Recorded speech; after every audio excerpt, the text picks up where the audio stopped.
Hello student, आज हम आपको पढ़ाएंगे क्लास 6 का जियोग्राफी का दूसरा लेसन है globe, latitudes and longitudes. Globe means globe, अक्षांश एवं देशांतर। अक्षांश और देशांतर के बारे में जानेंगे। In the previous chapter you have read the our planet earth is not a sphere, it is slightly planted at the north and south poles and bulge in the middle. Can you imagine how it looks?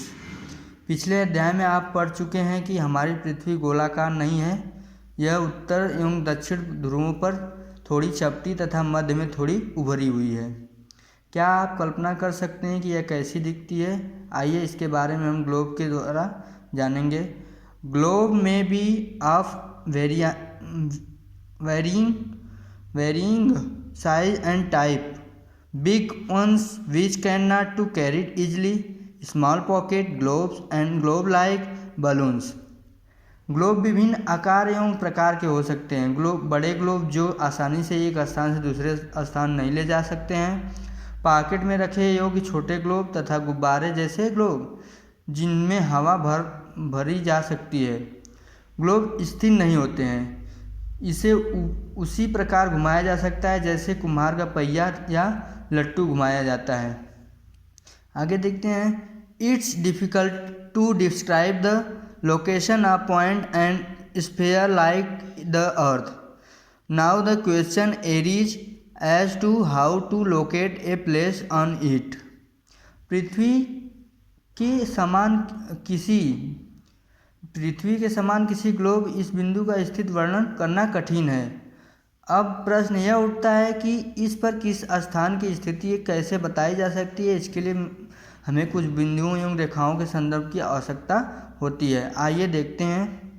You will notice that A needles is fixed through the globe in tilted manner which is called axis.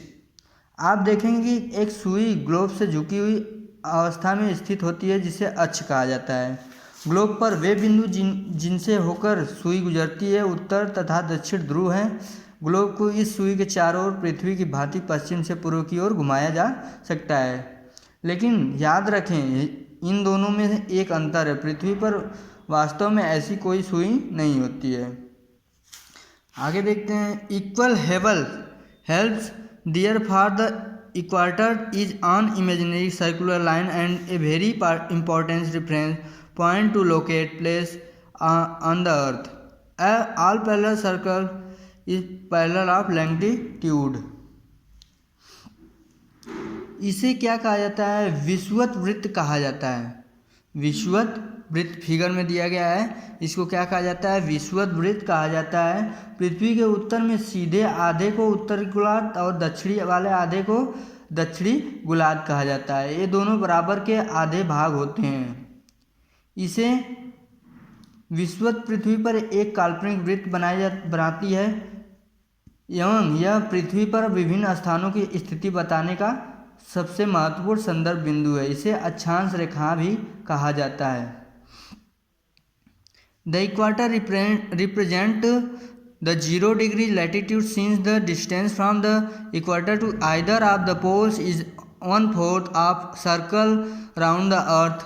Its will measure 1/4 of 360 degrees 360 degrees का दिया गया विषुवत वृत्त शून्य अक्षांश को दर्शाते हैं। चूँकि विषुवत वृत्त से दोनों तरफ ध्रुवों के बीच की दूरी पृथ्वी के चारों ओर के वृत्त का 1/4 है, अतः इसका माप होगा 360 अंश का 1/4 यानी 90 अंश, 90 डिग्री, 90 डिग्री। उत्तरी अक्षांश उत्तरी ध्रुव को दर्शाता है तथा दक्षिणी अक्षांश दक्षिणी ध्रुव को दर्शाता है।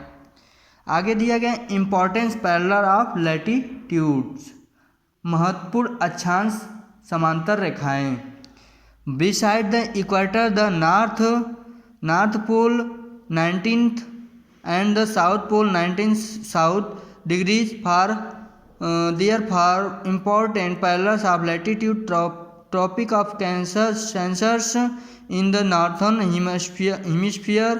दूसरा दिया गया Tropic of Capricorn 23 degree south in the southern hemisphere. तीसरा दिया Arctic Circle of half 66 degree north of equator. चौथा दिया है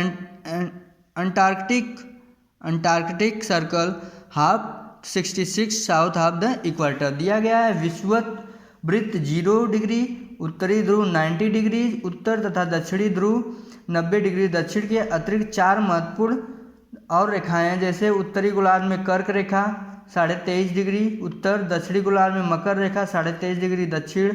तीसरा दिया गया विषुवत वृत्त के 66.5 डिग्री उत्तर में उत्तर ध्रुव तथा विषुवत रेखा 66.5 दक्षिण में दक्षिणी ध्रुव।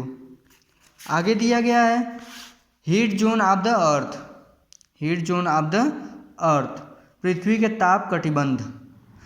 The mid day sun is extremely overhead at least once a year on all latitudes in between the tropics of Cancer and the Tropic of Capricorn. This area therefore torrid zone. दिया गया है कर्क रेखा एवं मकर रेखा के बीच के सभी अक्षांशों पर सूर्य वर्ष में एक बार दोपहर में सिर के ठीक ऊपर होता है, इसलिए इस क्षेत्र में सबसे अधिक ऊष्मा प्राप्त होती है। इसे उष्णकटिबंध कहा जाता है।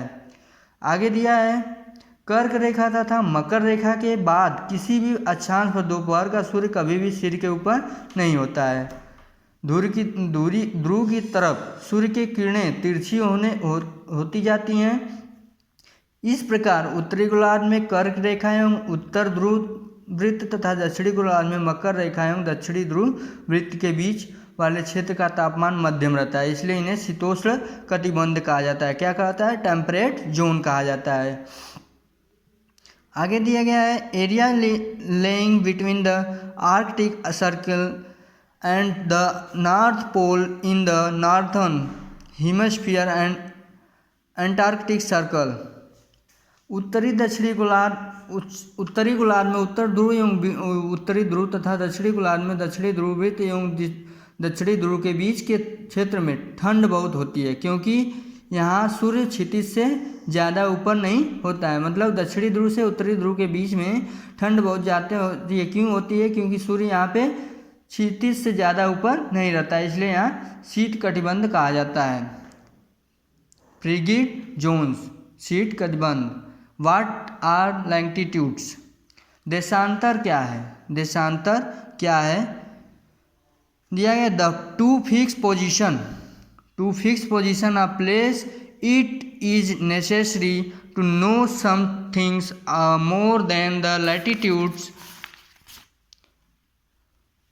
latitudes of the place you can see. For example, किसी स्थान की स्थिति को बताने के लिए उस स्थान के अक्षांश के अतिरिक्त कुछ और जानकारी की आवश्यकता भी होती है। आप देख सकते हैं प्रशांत महासागर में स्थित टोंगा द्वीप एवं हिंद महासागर में स्थित मॉरिशस द्वीप एक ही अक्षांश 20 डिग्री दक्षिण पर स्थित हैं। उनकी सही स्थिति जानने के लिए यह पता करना होगा कि उत्तर ध्रुव को दक्षिणी ध्रुव से जोड़ने वाली संदर्भ रेखा से पूर्व पश्चिम की ओर इन स्थलों की दूरी कितनी है।